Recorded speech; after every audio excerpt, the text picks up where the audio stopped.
Meine Familie bekam eine kleine Essensration und wir fuhren 4 Tage lang mit der Bahn bis nach Auschwitz. Dort wurden wir herausgetrieben aus dem Zug. Die Kapos schlugen auf die Leute ein und zerrten sie ins Freie. Viele fielen auf den Boden und blieben liegen. Wir mussten antreten. Die SS-Leute stellten sich vor uns hin und schauten jeden genau an. Wer kräftig aussah, musste auf die eine Seite, wer kränklich war, auf die andere. Da standen sie mit ihren Wolfshunden und haben selektiert. Mein Vater kam nach links, meine Schwester auch. Ich auch. Mein kleiner Bruder und meine Mutter kamen nach rechts. Wir sahen sie nie wieder. Sie wurden vergast.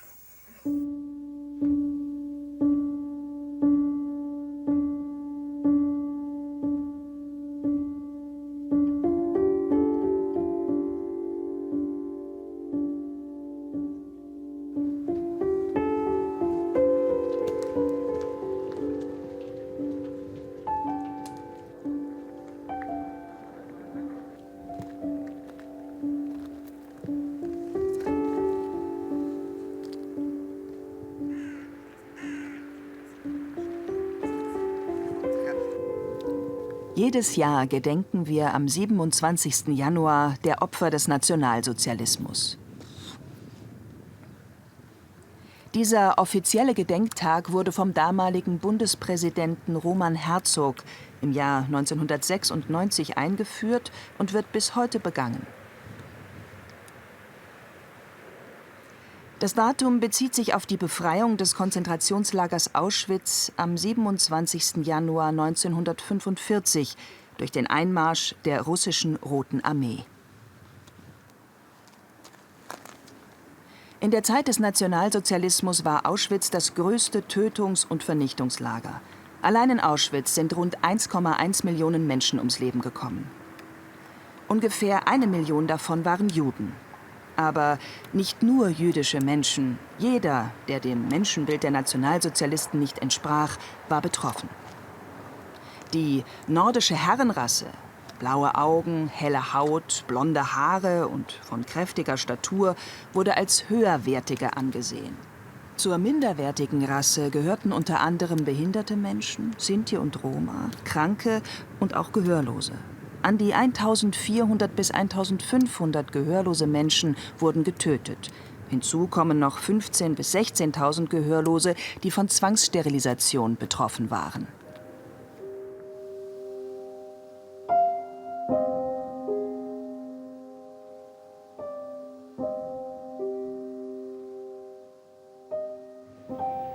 Es stand wirklich schlecht um die Gehörlosen.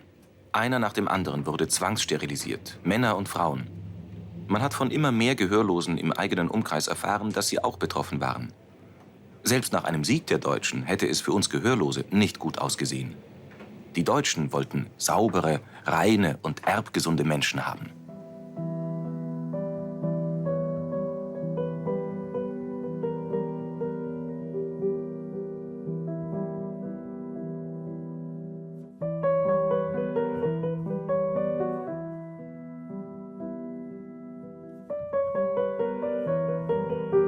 Später, als ich so 13, 14 Jahre alt war, wir hatten einen Klassenkameraden, der war sehr lustig und fröhlich, ein lebhafter Typ, einfach toll. Eines Tages war er nicht mehr da. Ich meldete mich und fragte, wo er sei. Der ist zum Arzt ins Krankenhaus. Wir tuschelten untereinander, was wohl passiert sein könnte. Eine Operation, ein Unfall. Ich vermutete, dass er zur Sterilisation geschickt worden war. Später, nach etwa 3 Wochen, kam er mit seiner Mutter zusammen wieder.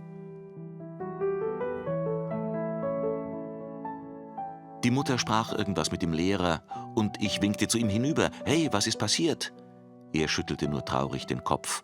Es war ihm peinlich. Wir versuchten wieder und wieder, ihn anzusprechen, doch er schüttelte immer nur seinen Kopf. Der Lehrer sagte, wir müssten ihn in Ruhe lassen, ihm Zeit lassen. Später, nach etwa 4 Wochen, kam er, ergriff meine Hand und sagte nur, ja, ich bin sterilisiert worden. Erzähl es niemandem. Meine Schwester wurde sterilisiert. Mein Bruder wurde sterilisiert. Mein Vater befand sich schon 9 Jahre im Konzentrationslager Buchenwald.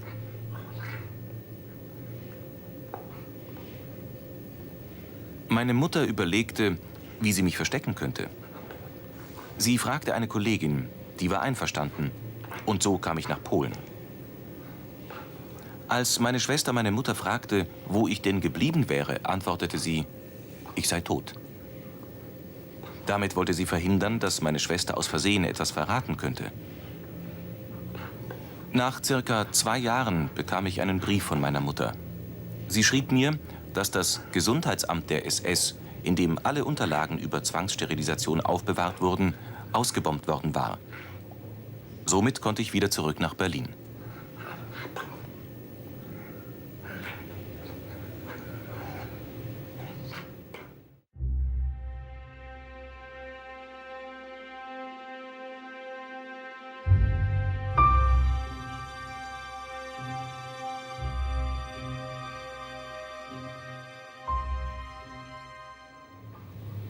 Vieles habe ich erst später, nach Kriegsende, erfahren. Die ganzen Deportationen, Vergasungen, Vernichtungen. Meine Mutter wusste davon, wollte es uns Kindern aber nicht erzählen. In der Berliner Taubstummenanstalt waren viele jüdische Kinder. Die meisten von ihnen wurden einfach abtransportiert. Von der Taubstummenanstalt in der Parkstraße in Weißensee wurden 136 jüdische Kinder abgeführt und umgebracht.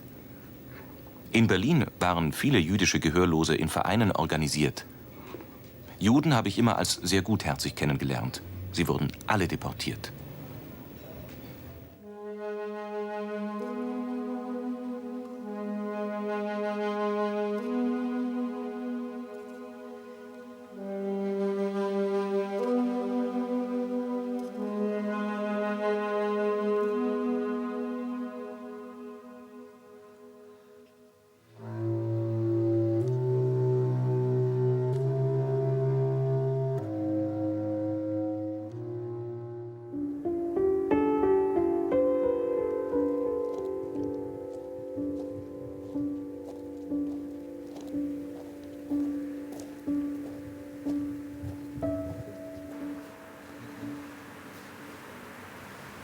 Ich befinde mich hier nicht in Auschwitz, sondern in Dachau. Hier ist im Nationalsozialismus das erste Konzentrationslager entstanden. Sehen statt Hören hat überlebende Zeitzeugen getroffen.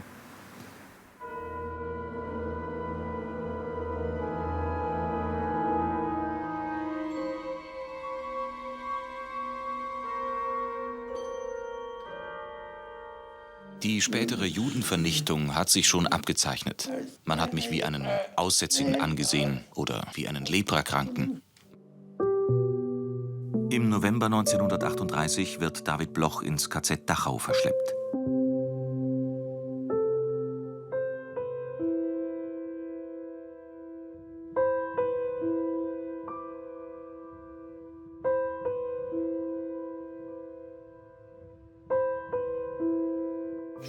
Schlafen mussten wir in der ersten Nacht auf dem Boden.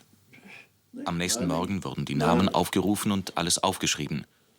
Und dann wurden uns die Haare geschnitten. Wir waren ganz nackt. Mit Absicht haben sie 2 Türen offen stehen lassen, sodass ein ganz starker Luftzug entstand. Dann haben sie uns kahl geschoren, ohne Kleider. Die Haare waren so kurz. Und dann mussten wir marschieren, immer nur marschieren.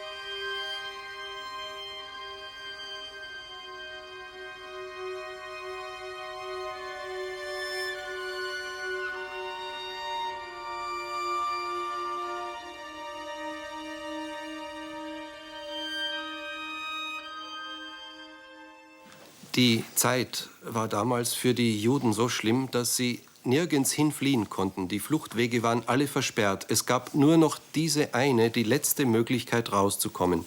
Ich schrieb an meine Verwandten in Amerika, die haben für mich Geld gesammelt und dieses Geld musste ich immer vorzeigen. Nur dadurch habe ich die Möglichkeit bekommen, nach Shanghai auszureisen mit dem Schiff. Die Fahrt hat 4 Wochen gedauert. Als 30-Jähriger reist Bloch 1940 nach China aus.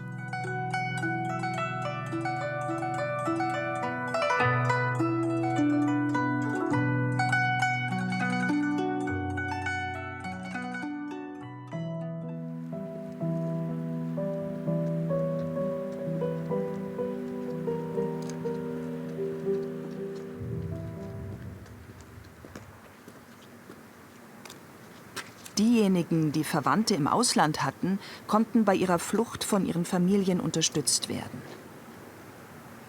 Aber nicht alle hatten das Glück. Viele Juden versuchten ins sogenannte gelobte Land nach Israel zu fliehen. Von dort konnten uns einige berichten, wie sie der Hölle des Holocausts entkamen.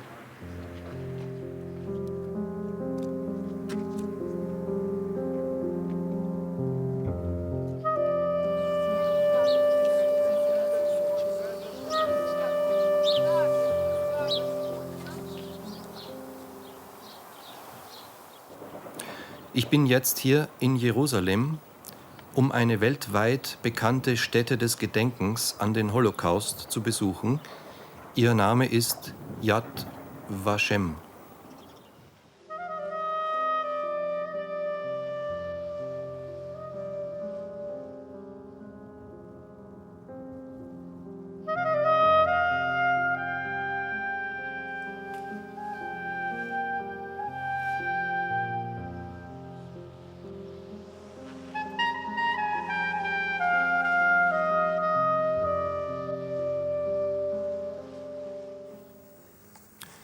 (1939) überfielen die Deutschen Polen.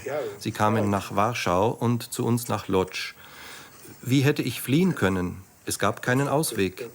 Es wäre auch zu weit gewesen bis zur Grenze. Für kurze Zeit hatten wir noch etwas mehr Bewegungsfreiheit. Aber dann im Oktober, November und Dezember, es war ein sehr kalter Winter, kam ein ganzes Programm von Verboten, zum Beispiel was die Nahrungsmittel betraf. Schließlich war für Juden fast alles verboten. Was hätte ich machen können? Ich kannte niemanden, der mir hätte helfen können, zum Beispiel aus Amerika. Wer Geld hatte, konnte noch fliehen. Aber ich war nicht reich, an Flucht war nicht zu denken. Ich war ja an meine Arbeit in der Fabrik gebunden. Als ich zum Arbeiten eingeteilt wurde und nach links rüberging, sah ich in der Reihe neben mir einen gehörlosen, nein, einen hörenden Bekannten, der auch in diese Richtung ging. Und mein Bruder sah diesen Mann auch und folgte ihm. Ein SS-Mann rief ihm zu, sofort zurück. Mein Bruder, der gehörlos war, sah ihn nicht und ging einfach weiter. Da zog der SS-Mann, er war in voller Uniform, seine Pistole und rief noch einmal, sofort darüber. Mein Bruder ging aber weiter hinter dem Mann her. Da drückte der SS-Mann ab und erschoss meinen Bruder. Seine Leiche wurde weggebracht.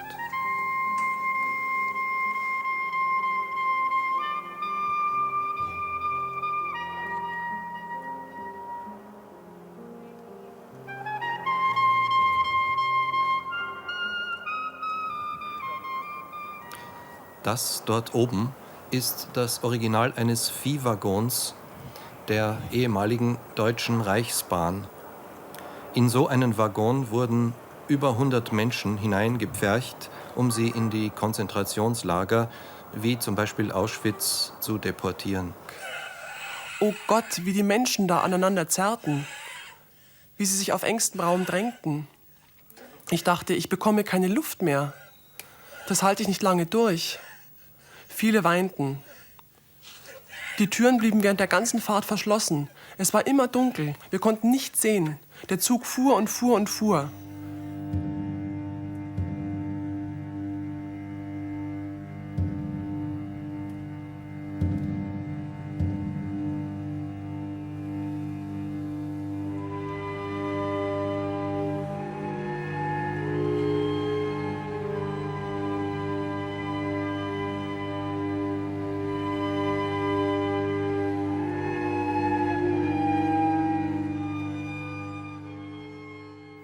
Dann kamen wir an. Es wurde heller.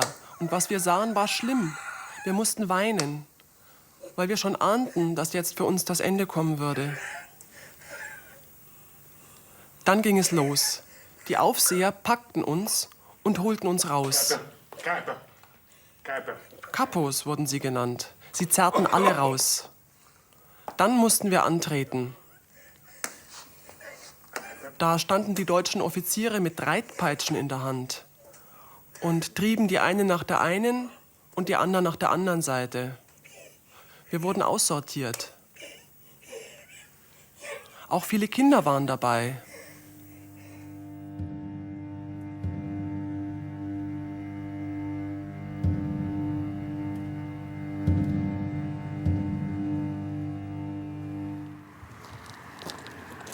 Das NS-System war geprägt von Ideologie und Gehorsam.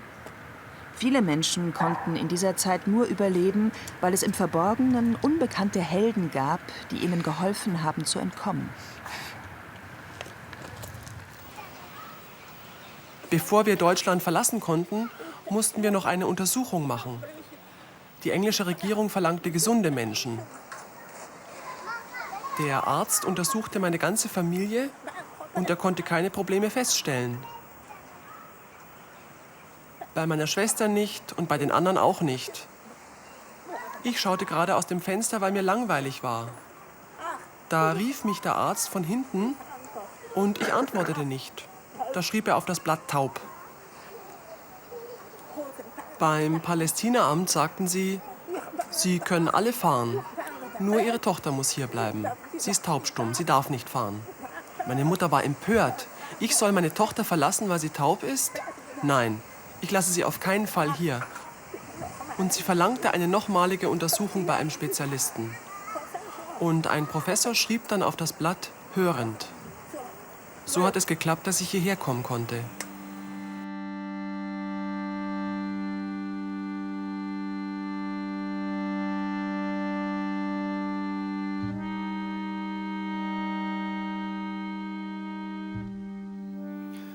Ich blicke auf Dachau in tiefer Trauer zurück. Vor kurzem war ich mal dort und habe auch die Ausstellung besucht, in der alles auf Fotos dokumentiert ist. Und ich habe auch das dicke Buch gesehen, in dem alle, die Häftlinge in Dachau waren, mit Nummer und Namen verzeichnet sind. Da habe ich nachgeschlagen unter meinem Namen Perl. Alles ist fein säuberlich alphabetisch geordnet und da fand ich auch meinen Namen, Perl Lazar, mit der Häftlingsnummer 16.106. Und daneben stand mein Vater, der in Dachau umgekommen war, mit der Nummer 16.107. Dieses Buch haben die Deutschen angelegt.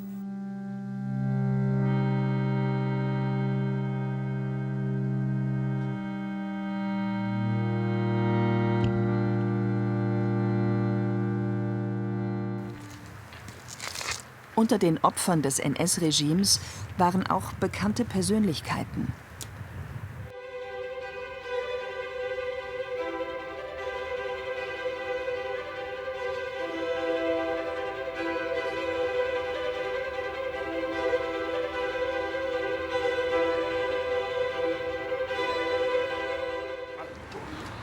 Alfons Levi war von Beruf Kaufmann. Im REGEDE fungierte er als Schatzmeister und war auch Schatzmeister im Zentralverein zum Wohl der Taubstummen in Berlin. Er engagierte sich sehr für verschiedene Vereine. Die Juden waren damals in der Gehörlosengemeinschaft sehr aktiv. Wie hat sich die Situation dann in der Nazizeit verändert? Man muss bedenken, dass vor der Nazizeit 3 gehörlose Juden im Vorstand des REGEDE aktiv waren. Dann kam von heute auf morgen der Beschluss, dass alle Juden vom Verband ausgeschlossen werden und nicht mehr Mitglied sein durften. Einfach so.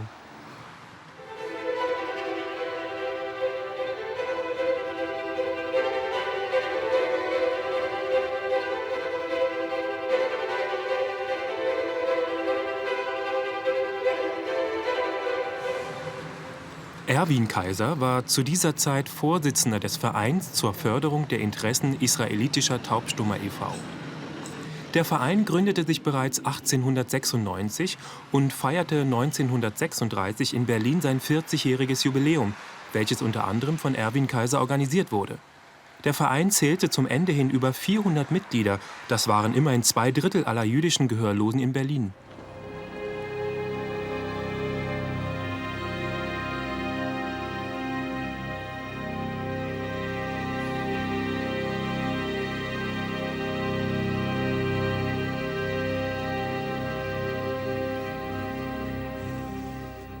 Von diesem Gleis Nummer 17 am Bahnhof Berlin-Grunewald fuhren die Judentransporte in die Todeslager ab. Allein nach Auschwitz fuhren ab 1941 35 Züge mit 17.000 Juden von diesem Gleis ab. Bis zum Kriegsende wurden von hier aus 50.000 deutsche Juden deportiert. Unter ihnen auch Gehörlose wie Alfons Levi, Erwin und Martin Kaiser.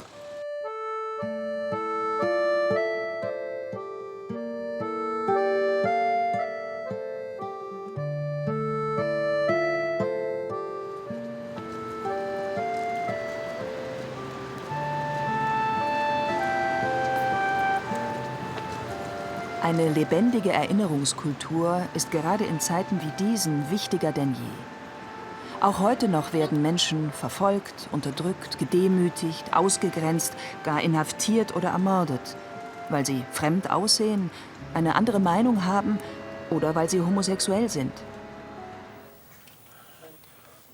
Im April 1945 entstand im Lager große Unruhe. Die Häftlinge mussten alle antreten. Sie sollten mit der Bahn weggebracht werden nach Tirol in Österreich. Da habe ich mich auf die Seite gedrückt und in einer Küche des KZ versteckt. Die anderen waren schon alle weggebracht worden, aber ich blieb noch in der Küche und harrte in meinem Versteck aus. Während ich schlief, spürte ich plötzlich Einschläge. Eine Bombe schlug in den Block ein, in dem ich war. Etwas fiel auf mein Bein und als ich hochschaute, sah ich, dass die ganze Decke eingestürzt war. Ich konnte mich befreien und ging nach draußen. Da standen schon alle und jubelten. Sie hielten weiße Fahnen hoch. Ich fragte einen und der sagte mir, der Krieg ist zu Ende. Die Amerikaner sind da. Bis dahin wusste ich nicht, was eine weiße Fahne zu bedeuten hatte. Nun war der Krieg also wirklich vorbei. Am Morgen begann ein richtiges Freudenfest. Wir tanzten. Die Tore waren schon offen. Es waren keine Soldaten mehr da. Die Deutschen hatten alle die Flucht ergriffen. Sie waren schon über alle Berge. Wir schnitten die Zäune auf, die sonst immer elektrisch geladen waren. Aber wir wussten, dass die Elektriker den Strom schon abgeschaltet hatten. Die Zäune standen also nicht mehr unter Strom. Wir schnitten sie auf und durch die Öffnungen strömten die Häftlinge alle raus. Die meisten gingen nach München.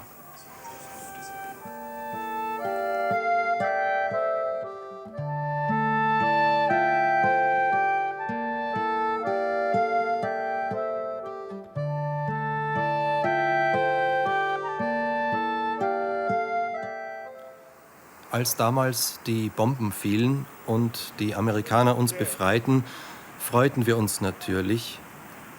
Aber auf der anderen Seite hatte ich gesehen, wie viele vorher sterben mussten.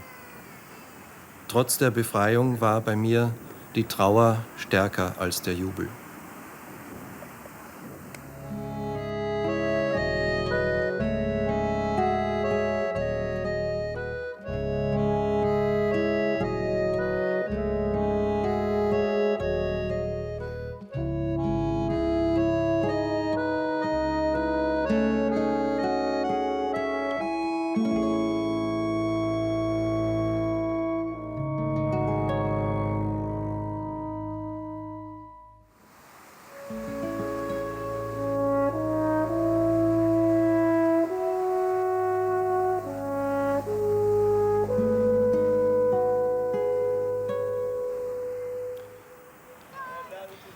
Nun sind seit dem Kriegsende 50 Jahre vergangen. Wir schreiben 1995.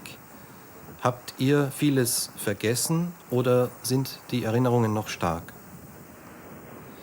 Ich schrecke noch oft aus dem Schlaf hoch oder laufe in der Nacht unruhig herum. Dann muss ich an meine Mutter denken, die in Auschwitz umkam, und an die anderen Verwandten. Das kommt mir immer wieder in den Sinn. Bestimmt schon 1000-mal in diesen 50 Jahren. Mal ist es stärker, mal schwächer. Ich muss Tabletten nehmen, damit ich schlafen kann. Das wird bestimmt nicht aufhören, solange ich lebe. Freunde haben mir erzählt, dass es ihnen genauso geht. Auch hörende Freunde. Das wird so bleiben. Bei mir ist es dasselbe. Ich wache auch oft auf in der Nacht. Vor einem Jahr bin ich nach Budapest gefahren, weil ich gelesen habe, dass es dort eine Gedenkstätte gibt mit den Namen der Toten. Ich habe dafür auch Geld gespendet. Zusammen mit 8 Gehörlosen bin ich zu dieser Gedenkstätte nach Budapest gefahren. Und wir haben gesehen, unter den Opfern sind auch einige Gehörlose, die wir von früher kannten. Als ich wieder nach Israel zurückkam, war ich etwas ruhiger und wachte nicht mehr so oft auf. Meine Familie ist in Gottes Obhut und für mich hat hier ein neues Leben begonnen. Ich bin in Deutschland geboren und ich spreche Deutsch. Aber immer wenn ich Deutsche treffe, muss ich daran denken, was die damals gemacht haben. Viele sagen, da konnte man nichts machen, das war eben die Diktatur der Nazis. Es gab keinen anderen Weg. Aber Tatsache bleibt, dass meine ganze Familie ermordet wurde. Das hat ein tiefes Loch in meine Seele gerissen.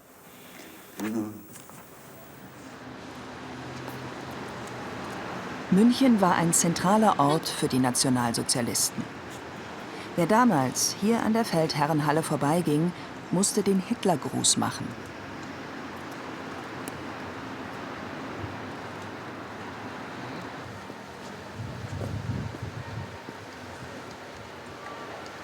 Diese Bronzespur lässt die Geschichte des Nationalsozialismus wieder lebendig werden.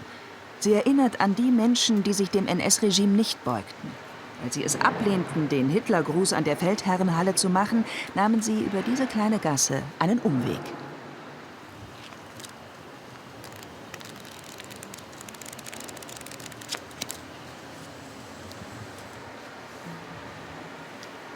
Zu allen Zeiten gab und gibt es Widerstand gegen Unrecht und Unterdrückung. Heute sollte niemand mehr um sein Leben fürchten müssen, nur weil er anders ist oder weil er anders denkt.